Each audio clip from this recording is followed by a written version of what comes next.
Our today's topic of discussion is future of NBFCs. Now, this is an interesting industry and has been probably has an older heritage than the banking industry. Just before we get into the future, the discussion on future, let's take a stock of the current scenario of the NBFC industry. So currently, if you look at the NBFC industry, there are 12,000 odd entities with around $200 billion in assets. If you look at the growth over the last 7 years, the growth has been 20+% per annum. Why 7 years? Because that's the time when RBI really started tracking the NBFC sector as a whole. Before that, they were tracking in piecemeal basis. Again, NBFCs, though, are clubbed together, but they are very different subsectors within. So broadly, the NBFC sector could be classified into 3 different categories. All these categories are almost equal in size. So the first category is asset financing, which is primarily your commercial vehicle financing, car financing, UV financing, etc. Second category is infrastructure financing, which is financing for project loans, for roads, infrastructure, etc. And the third category is the miscellaneous category, where some of the large segments are SME financing, then wholesale financing, which is, let's say, financing against the security of real estate or other assets. Then the third sector there is the gold loan sector, then microfinance sector. So, and then there are personal loans and other kinds of financing in that. So I would like to start the session with a question to Mr. Gandhi on this industry has had a very successful run over the last many years. So what do you think are the key success factors for the industry? Good morning, everybody. See, basically, we have been in this business since last 2 decades. And the major reason for the success of this particular industry is the huge market size. See, even if you see that the banking sector is catering the requirement, but that is meager according to me, because the informal sector which is there, they are outside the purview of the banking. That's a huge market. If you see the semi-urban or the rural area, and particularly the NBFCs are catering to an informal sector in a big way so far as the retail lending is concerned. It may be a commercial vehicle success. You must have seen the couple of players like Shriram and Sundaram and all the things. They are into basically informal sector. Likewise, MSME, SME, even within the SME also, wherever the banks is funding, apart from that, there are this load from 50 lakhs to 5 crore, where the huge potentiality is there. So the people having the domain knowledge of the market and the particular product specific knowledge, you will find a huge success. And if I name some of them like Sri, who have been there in infrastructure funding, like Sri Ram, who have been there in the truck funding, Magma, a lot of players are coming up and they have built up a huge size with a great success. And going forward, I believe that still the huge potentiality is there, the way our entire market size is there, and the way the informal sector still exists in this country. Thanks, Mukesh. That's a very interesting point, that the domain knowledge is very important in this industry, and the NBFCs have showed that they have the right kind of domain knowledge. And now I'll request Kavi to say what he thinks are the key success factors. Well, good morning, everyone.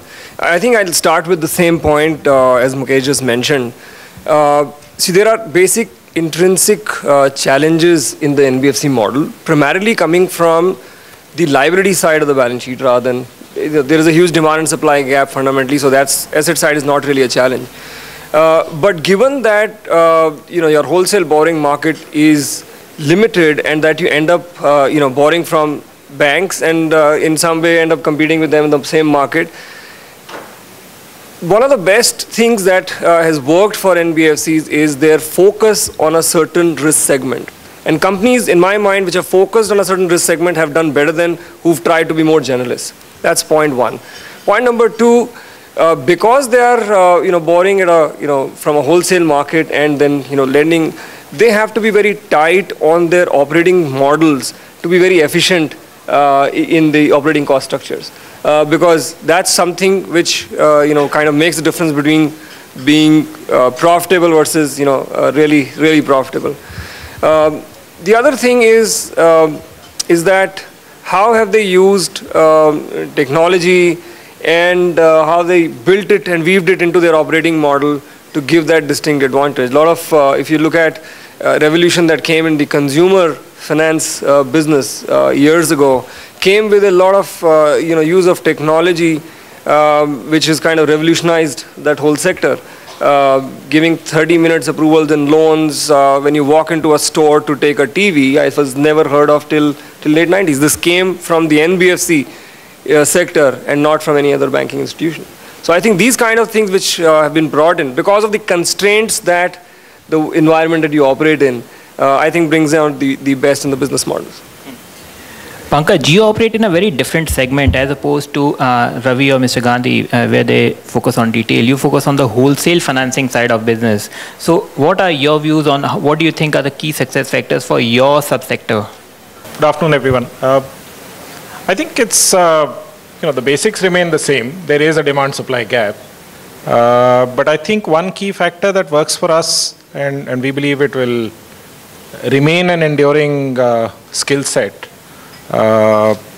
is really the fact that you have a lot more capability to innovate and to create structures that solve a consumer problem. So it's a mindset which says, what does my customer need and how can I make it possible? Versus a mindset which says, this is the tool I have, you change your problem. So it's maybe just the innovativeness of a private entrepreneur, in our case, no entrepreneur, professionals, but to say, there is a consumer out there, I have to find a solution for that consumer. That, maybe that's not unique to the financial services business alone. It's a very general statement to that extent, but that's why we find the bulk of our customers come to us, because we're clearly, as an NBFC, never going to be the cheapest providers of financing, whether it's in our wholesale segment, in a more retail, or a specialized segment like financing capital markets or others. Yeah, I think again, this is also a very important point that the NBFCs have been very flexible with their customers and also have been customer friendly. So like he's saying that you can customize the product. Then if you come to retail, NBFCs are ready to work with income surrogates, because at many times in India, you know, the size of black economy and people don't have income proofs. So NBFCs are the only way for them to go to. Amar, I'd like to ask you, given that you're also dealing in the wholesale financing space, is this industry present today more because of the regulatory arbitrage that banks are not allowed to do this business? That's why you guys are existing? Hi, everybody. So I'll just take a few minutes, starting from the issue that you mentioned, Ashish. Regulatory arbitrage, yes, it exists, and that is one of the reasons why NBFCs, who are specialists in wholesale financing especially, are quite active, but that's not the only reason, and that's not the biggest reason. A, it's the demand-supply gap, which exists in a huge way. So currently, we were just discussing before this discussion, what is the kind of stuff each of us does. And for example, for us in Zander Finance, we are a wholesale NBFC focused mostly on real estate borrowers. So we finance real estate developers across various cities. So even currently, we are present in the top 3 cities or the 4 cities, but and that is actually more than enough to cater to the kind of product that we offer to developers.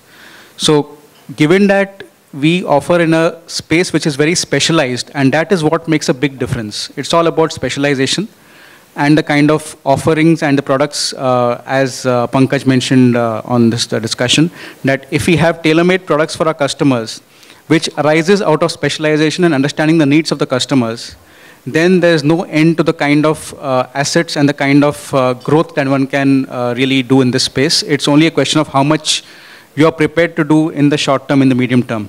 And then effectively, the pie is pretty big. However, coming back to the point of specialization, specialization leads to a deeper understanding of the customer, his cash flows, his risks, his pain points, and therefore your processes need to be aligned around his business more than anything else.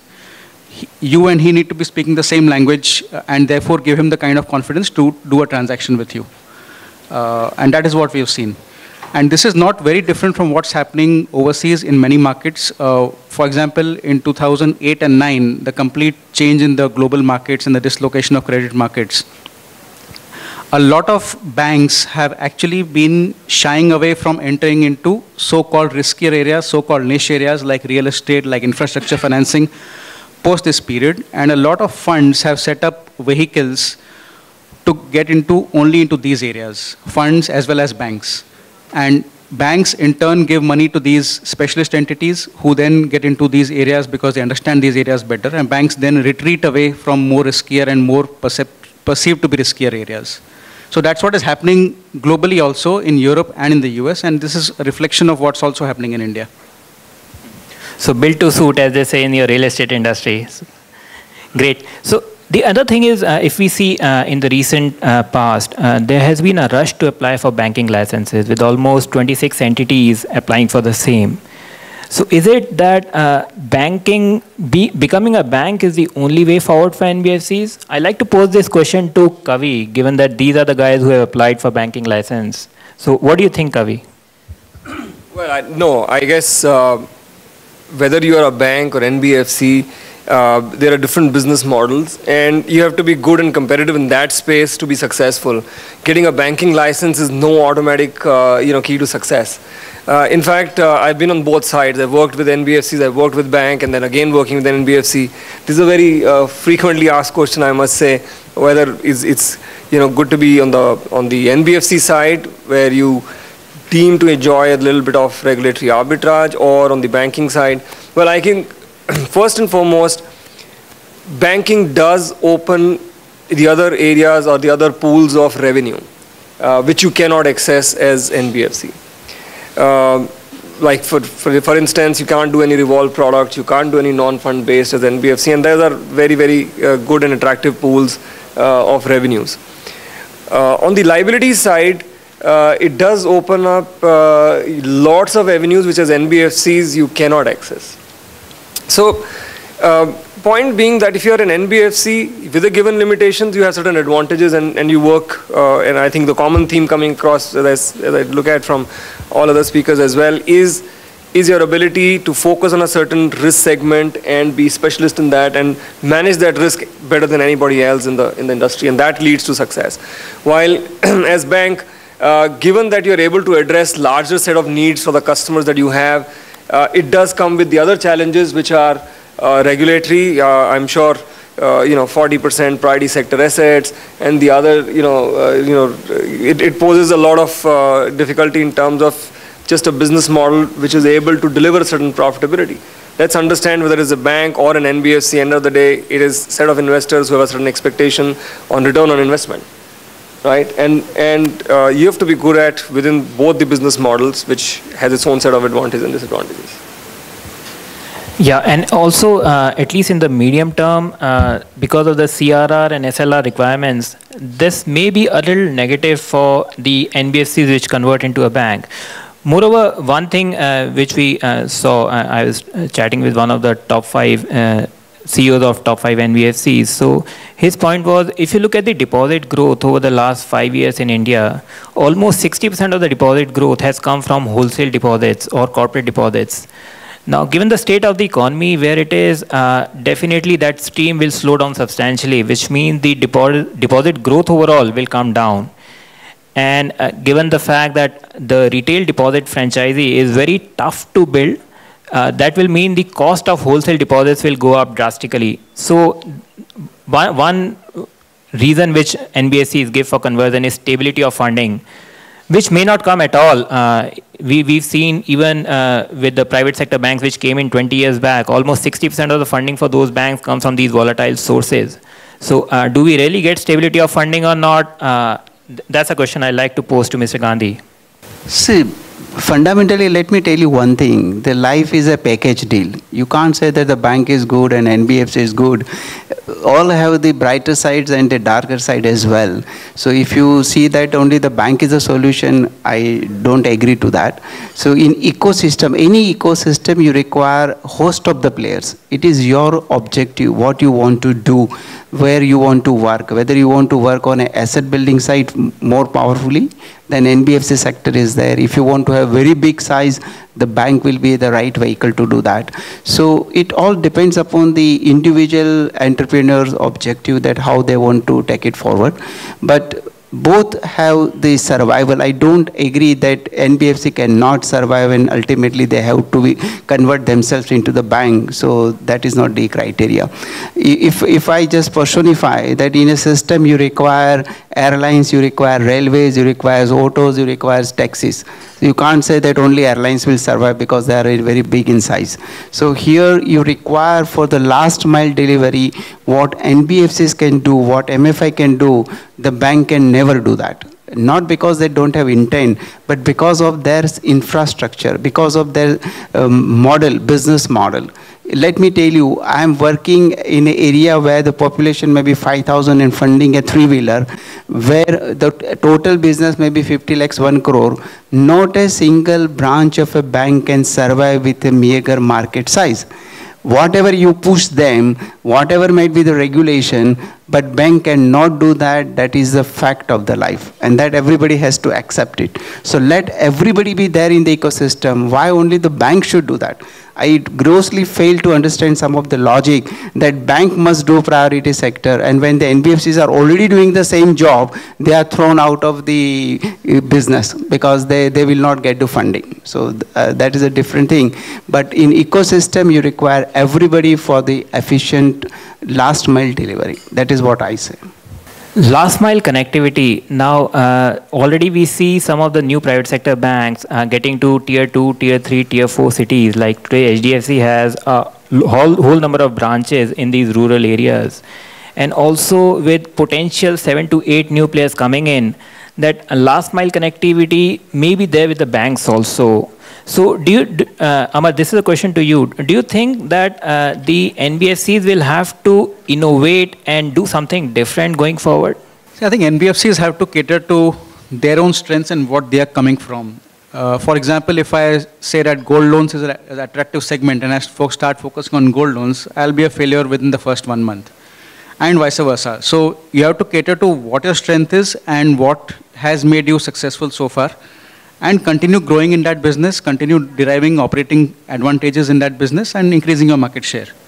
So I think that's where NBFCs would be, and therefore, since there are so many categories and types of NBFCs, these would continue to coexist. And there are NBFCs also who would be in a more diversified space across 2 or 3 kinds of segments, and those would, I think, need to be well capitalized and well funded for their growth going forward. Today, IT could be a real big differentiator in reducing the operating cost and bringing efficiencies to your system, because one of the key factors in NBFC industry is the turnaround time. So if you can you use the IT systems better to improve your turnaround time or not? Kavi, any views? Before I just move to that, Ashish, I'll just like to conclude the point we were discussing. I think it's a very valid point made that being a bank is no automatic key to success, and specific to let's say businesses like what we run, we don't forget the kind of success we've achieved in the last 5 years being an NBFC. So of course, being an NBFC makes sense. As a business model, if we are applying for a banking license, it's because what we feel is what we can offer to the customer segment. We are a NBFC which is focused on SME as a sector and currently doing whatever we can as an NBFC to the sector. And we all know there's a huge thrust right from government and Ministry of Finance to RBI to increase the credit flow.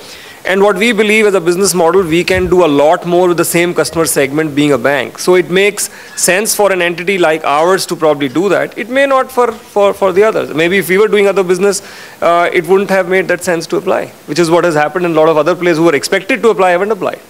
Right, so I think it's a point made. Now, of course, technology plays a huge role, which is what I kind of refer to that point as well. A large part of my career I've spent in actually doing consumer lending, and I just gave that example. If you look at late 90s when nobody had heard of going and taking a loan for a TV, or a two-wheeler, which was largely dominated by unorganized sector. There are NBFCs which innovated, brought in technology to kind of give the service turnaround, which was never heard of. And I think given that the models, you have to innovate, given the constraints that you work with, technology will continue to play a very, very important role.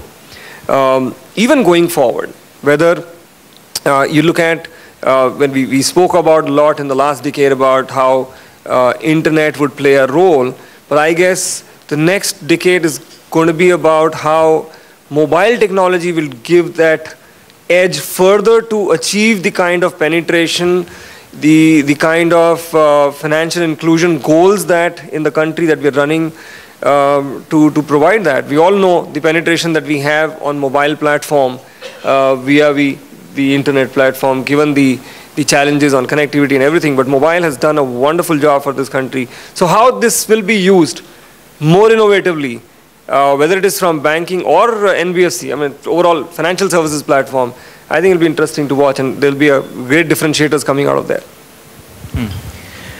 Another aspect is that NBFCs have great interlinkages with the overall financial system, given that most of their funding comes from banks. At the same time, if you look at the regulatory and supervisory framework, it's very benign when you compare it to banks. So to bridge this gap, partially RBI had come out with some guidelines on the regulations relating to the capital adequacy, relating to the NPA recognition norms, etc. So Pankaj, I'd like to take your views on what you think is still missing from the regulatory part. Just an opening statement, I'm not sure benign is maybe a function of which side of the fence you're sitting on. Actually, we sit on both sides of fences because we have 6 banks and 6 NBFCs and investments. So I am kind of neutral. You know, the view from NBFCs really is slightly different, which is that the belief is that the Reserve Bank is far more focused on its favorite children, if I could use that phrase, the banks, and perhaps with good justification from a regulator's perspective, because they feel those are the people who are playing a more important role in the economic plans they have for the country, or the role they play in supporting economic growth in the country. Having said that, yes, there are areas where NBFCs have lesser regulations, for instance, in opening branches, or in terms of innovating products. But the interesting part is some of those are also open to the banking system. So it's sometimes a misnomer. Nobody stops a bank from creating an innovative product or a solution.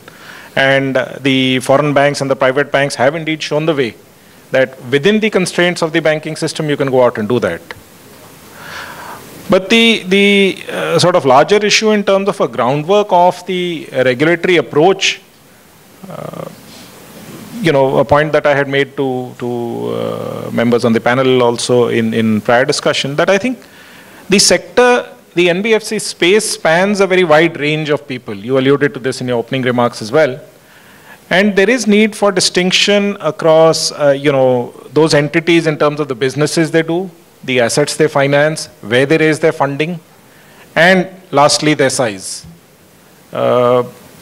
As a mid-sized player in this space, we would certainly welcome more regulation, provided it is clear in terms of direction and intent, provided the approach is even-handed and not seen as arbitrary or discriminatory. Let's put it that way. The issue is that you're trying to manage a system which is trying to control a small single-person lending business operating in the back streets of you know, wholesale market in Chennai or Calcutta or Delhi or wherever, with a Shriram Transport or you know, somebody in that size and scale. And you clearly cannot have the same set of rules for lots of things that affect the two businesses.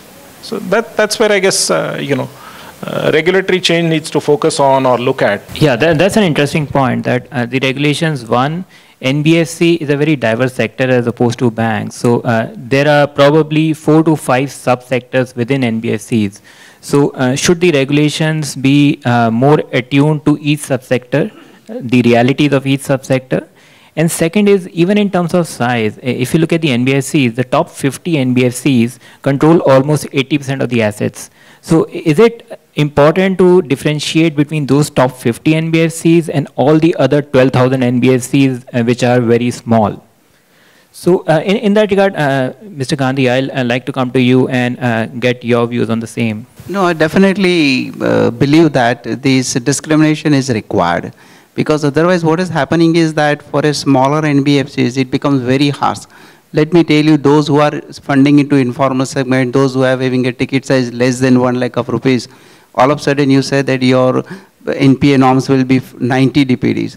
Where in the country the system is such that if you deposit outstation checks for a remote area, it takes 3 weeks to get realized it. So under such circumstances, if you impose these particular regulations, then it will be too harsh for a people working in informal areas, helping the people to earn their livelihoods. And then for that 90 norms, what will happen that people have to start repossess the vehicle after 60 DPDs. Now, if you go to somebody and take it, since they have defaulted 2 installments, I will take your vehicle, it will be very chaotic. So this is definitely required to have the ground reality check, because you cannot have the single set of rules for everybody. That I definitely believe that. And that is required very badly. And secondly, sometimes if anything is wrong in the system, you should punish the respective particular entity rather than punishing whole class. It is the mentality of an old teacher. If somebody is shouting in the class, the entire class will have to stand up. It should not really like that. You should punish those who are not following the rules and regulations rather than making stricter for everybody without understanding the ground reality. Specific to regulations, let's understand where is it coming from. I think the heart of the problem. I just mentioned that large NBFCs, the largest source of borrowing for them is the banks. Now, the nervousness, if at all, if I may spell it like that, for the regulator comes from that when it comes to bank, there are very set regulations on sector exposure, norms, and all that. They control the flow of credit to where they want to, or directed where they want to. When it comes to NBFCs, which are large, you have borrowing from the banks, and then there is no control that they have on where this money is going. So that is where this nervousness comes from, that if I am not allowing this bank to go and do it, when it lends to NBFC and NBFC does exactly what they don't want, then how do I regulate that, right? In 2010, when Usha Thorat committee was appointed, from the industry side, I interacted fairly deeply with Usha and her team on looking at those, and that's where we understood where it's really flowing from. And the message is very loud and clear, which is, I think, very, very valid from regulatory standpoint, that you decide which side of the fence you want to be in, right? At one level, if you want to be large and say, give me a level playing field with the banks or other people in the financial services domain, then start behaving like one first, right? And don't use that regulatory arbitrage. The regulations which are proposed also in Usha Thorat committee are regarding largely 3 areas, if I may point out. One, is there enough capital chasing the assets that are getting created in the system? Right? That's where the change which came regarding securitization versus assignment guidelines is directly flowing from there. If the assets are moving off balance sheet and you're still capturing the risk in the deal itself, in the entity, while the bank which is taking the assets does not provide any capital because it is fully, risk is still residing with you. And since it has gone off balance sheet and you're not providing capital, obviously you're creating assets in the industry where there is not enough capital chasing it, which they've already curbed with the new assignment guidelines. Second, at tier 1, at 15%, today it stands at 7.5, right? Tier 1, tier 2, which means effectively it's largely leverage, which doesn't give them comfort compared to what kind of tighter liquidity, or tightness that we maintain on the banking side. So it's 12 and 3 which is proposed. So it's regarding capital as a first challenge. The second is, when the banks recognize NPAs at 90 days, why should these NBFCs recognize at 180 days? Right? I fully understand and appreciate the point that Mr. Gandhi made. But from their perspective, if you're using and accessing the same market, you're accessing public funds through the banking channel, why should you be any different from the banks? So start recognizing at 90 days. Right? And the third one comes from, are you providing enough? Do you keep enough cushion in your balance sheet for the tougher times that may come? And in a long business cycle, you will find some of these credit cycles coming and hitting you. So do you provide which are floating reserves, which they mandated only in 2011 April, 0.25% of your good assets. And these are the three areas which they're saying, first align, then we give you level playing field, because from industry side, we've been advocating, okay, if we align all this, do we get something like SurfaceEye? As simple as that, a legal system of accelerated collections, which is available to banks and HFCs, why not to NBFCs? Right? Then they said, if you do that, probably we can look at it. And if you look at recommendations, does allude to that, you can get access to SurfaceEye. So I think, in their own mind, they're also trying to do exactly is to bifurcate NBFCs into different categories. It's been a little bit of muddled up. I mean, if you look at even yesterday's statement from FM, there is a point raised that why should you really look at so many NBFCs, or should you just say those even didn't need to be registered as NBFC in first place? Because effectively you can't regulate 13,000 plus odd entities. It's not possible. So larger ones in one side, if they're especially infrastructure focused or other asset focused, and if you're not accessing public money, right, you're either on capital market borrowing side or using your own funds, you're not borrowing from banking system, the regulations can be different. And that's something I think it will evolve. It is pretty much there. Usha Thorat Committee, as I said, 2010 is already 3 years of the debate going on. But I think the regulations finalization are just round the corner. They've kind of, as it looks like, interacting with them. This 90-day recognition norm is a quite debatable one, especially given the fact that at least the way we look at it, it's more a book entry that, okay, today you're showing 1% NPAs, tomorrow you'll start showing 3% NPAs. But that doesn't mean that the actual final write-offs are going to increase. So yes, for some of the listed NBFCs, the analysts may start doing adjusted price to book and the valuations may fall. But in a realistic world, that shouldn't change at all. What probably this will bring is NBFCs will start focusing from day 60 rather than day 150, so that it doesn't get into 180-day bucket, or in the new scenario, it doesn't go to the 90-day bucket. So, Amar, do you agree with that? See, effectively, what we're saying is that we are seeing the convergence of banks and NBFCs in terms of the overall norms on risk, on the kind of business we are doing, happening somewhere in RBI's mind. And while that is a good intent to have, but is it really happening on the ground? And it should have happened a few years back or many years back, but still seems to be quite some time away. Now, we've had multiple discussions with RBI because we are in a slightly different kind of a business. So they view us with the same kind of eyes which they view everybody, and then when we explain to them how different we are and our kind of business that we are in, then they kind of appreciate the kind of nuances, and the senior people there understand it in a fair amount of detail. While they have their own formats and their set way of thinking, they understand that we're different, and therefore the kind of treatment that perhaps we or Indostar could get would be different from, say, somebody who's in truck financing, for example. So that does happen, and over the years, it, I think, would lead to a differential set of regulations. But I'm not sure if RBI is really equipped in terms of number of people that they have to monitor so many NBFCs, to monitor the different business models, and to actually come up with regulations for each business model and to actually understand how everybody is following it. So it may happen more at an informal level than at a very structured and on paper type of a thing. And once the comfort is there with RBI in terms of having followed the right kind of approach and systems, then I think things should be fairly stable, and that's what we're seeing. Great. So now I'd like to open the floor for Q&A. As Mr. Gandhi said that everybody will remain in the system, whether it's a NBFC or banking or other players, unorganized player also will remain in the system. It will not be banished from the market actually. It is true. There is no challenge in that. See, whatever the new banking licenses are there, which have been already announced and all. This, what is the top agenda of the government actually, on the regulator? Only financial inclusion. You see that already 7, 8 new age banks are there in the system. New age private banks are there. They were also having the same kind of agenda earlier. Say 40% priority sector funding and all these things are already in the system actually. So if we see what they are doing currently, how they are meeting out their priority sector requirement and all basically. Either they are doing the securitization, they are buying the portfolio, or they are doing having some linkage with the NBFCs which are into the deep, and they are making them facilitator, and then they're getting the portfolio in their books actually.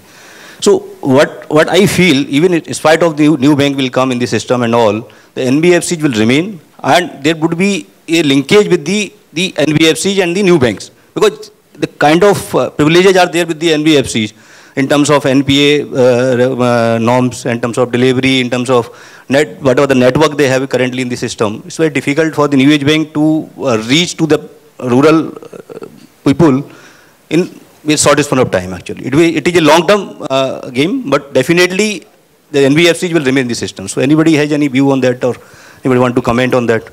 You know, I think one agenda, of course, is financial inclusion, but I think I want to allude to the other point as well. Why are new banks required? Let's also understand that. If you look at and project out that the credit growth is at 13–14% over the next 3 to 4 years,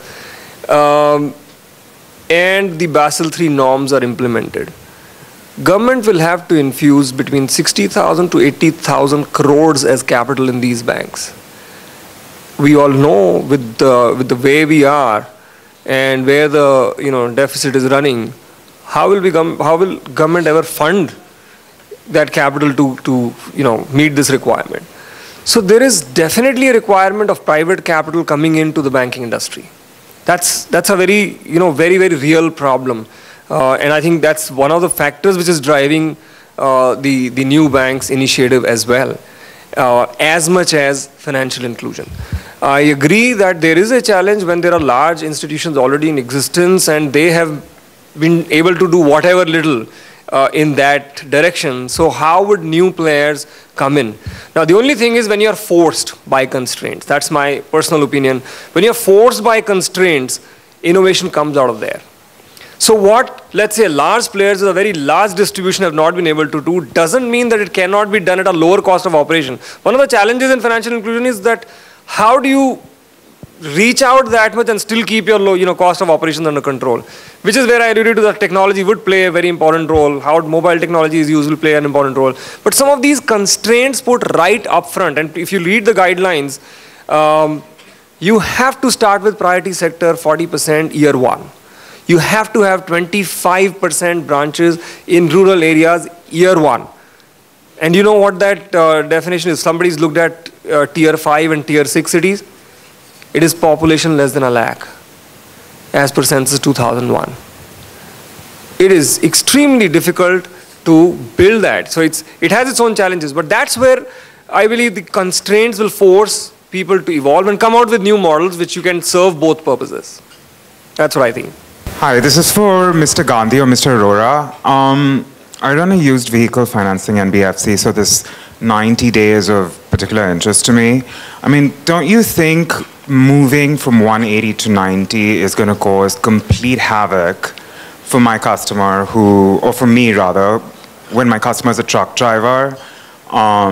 Just given the macro environment, given that customers are typically taking longer to pay, moving to 100% provisioning at 90 for my customer do you think that's the most efficient way? A, and B, in terms of smaller NBFCs, in terms of what the Thora committee is saying is essentially deregulating for less than 25 crores, or going to the Moneylender Act for books which are less than 25 crores.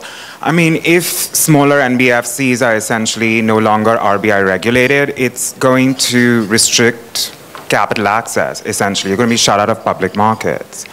So it's kind of, I don't know, I think it's more of a chicken and egg situation. So the reason why NBFCs are there is to cater to a different market, as Mr. Gandhi was saying, in terms of a different profile of a customer. And that's just going to kill the market for smaller NBFCs. So if I have understood your question correctly, so as Kavi already explained that RBI has their own concern. They want this particular financial sector system to be on a finer platform. So we can't say that it is whatever they are doing is everything to kill the sector. It is not like that. They want to make the sector healthy. And that is what they have started doing it. But at the same time, it should be in a phased manner. That is what I advocate, that initially from 180 directly to a 90, instead of that, if they can make it at 150 or 120 and in a phased manner, if they do that, then the people will start attuning to that particular thing. So that is what I would like to say. Add to what Mukesh said. To your question on both parts, first, recognizing NPAs at 90 days would pressure, yes, in a way it will, but end of the day, all banks recognize NPAs at 90 days. And there are very large banks who also lend to those truckers and retail customers. They do recognize at 90 days. So they still exist, right? They still have the business model which works. I can say that in 2010, having seen the direction that RBI is taking, we took a call as an organization. We recognize NPAs at 90 days. We also do commercial vehicle financing as well. We have over 1,000 crore portfolio still on our books. We have about 1,900 crore portfolio, which is commercial assets. We recognize at 90 days. You have to be prepared to take that call and say what is right. As they say, the true integrity is actually in doing the right thing when you know nobody is watching it. Right? So you have to do it when it's self-regulatory in your mind and why it is right and why it is a right thing to do. So that's on 90 days. And I think Ashish also made that point that it's another little bit of an accounting challenge, that you derecognize incomes at 90 days, classify, provide for, and once you collect, you reverse. So ultimately, if you collect from the assets, it does come back to your P&L and your balance sheet anyway.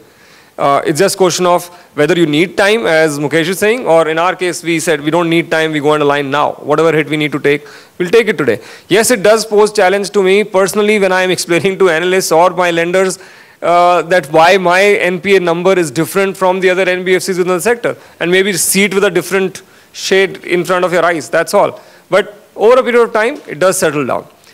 To your point, under 25 crore, my simple point is you decide. No, I mean, why do you want to be regulated if the regulator doesn't want to regulate you? And effectively, what is the challenge there? If you're small, you're not posing systemic risk to the system, why do you want to be regulated? That's what even RBI is pleased that, I can't effectively do it. You don't pose any risk to the financial system in this country. I don't want to regulate you. So that should be, I think, fine and acceptable. This is what I think all of us were saying in our different ways, that make that differentiation, which category of NBFCs to be regulated to what level.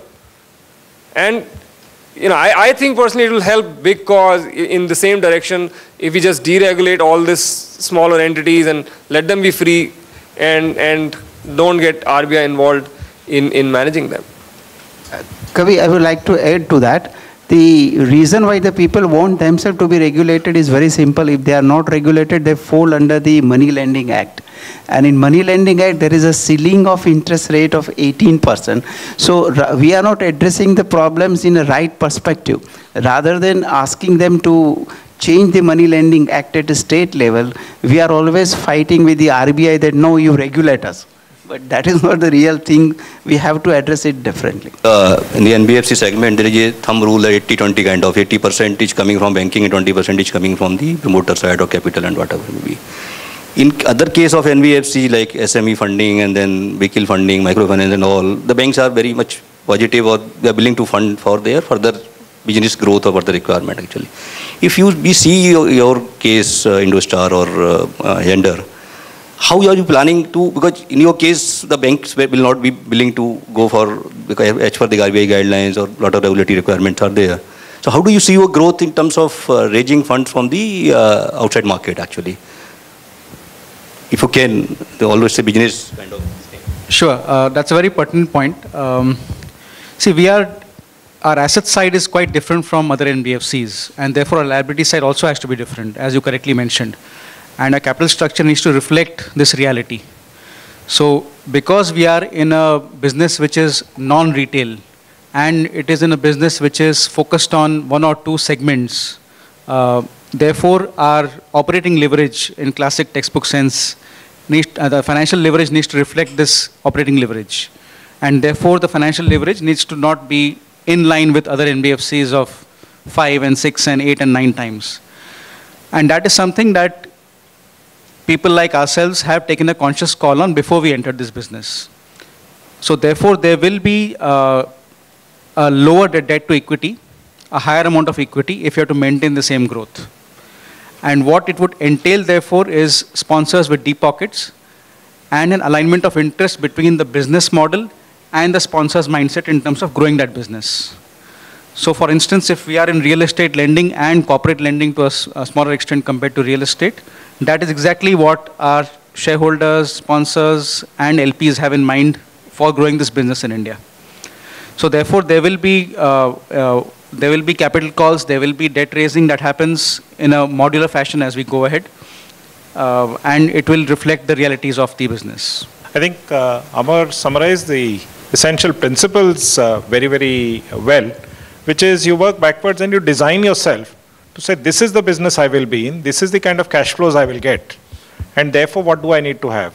In sort of banking speak or RBI speak, that's high capital adequacy. Much higher than, let's say, a retail finance NBFC might require. Both of us started off with a fairly large amount of capital. A much greater reliance on long-term financing. So commercial paper would be pretty much absent from our financing mix because I have no need for 90-day money because I'm not giving 90-day loans. So that's another difference. You go more aggressively to capital markets because there are constraints within the banking system. But again, that's a function of what is available. Specifically, it's really a question of a core point we made right at the beginning, which is that you decide what areas you want to work in. And because you want to offer a specialized product, you have to have a specialized factory. You can't take a factory that manufactures motor cars and say, you now make computers from here. You need to design it differently. And if you design it sensibly, that is recognized by bankers. Today I have, in 2.5 years of being in operation, I have 15 banks that lend to me. A majority of them are public sector banks. I have a credit rating of a AA. I have 15 mutual funds that have invested in our paper. That's happened because you go out and explain to them why you're different, how you're different. And that was the point I was also making on the regulations, that you can't have the same brush for all people. I'd like to take this opportunity to thank all my panel members for bearing with me. And also I'd like to thank VC Circle for giving us this platform to voice our views. Thanks a lot, guys.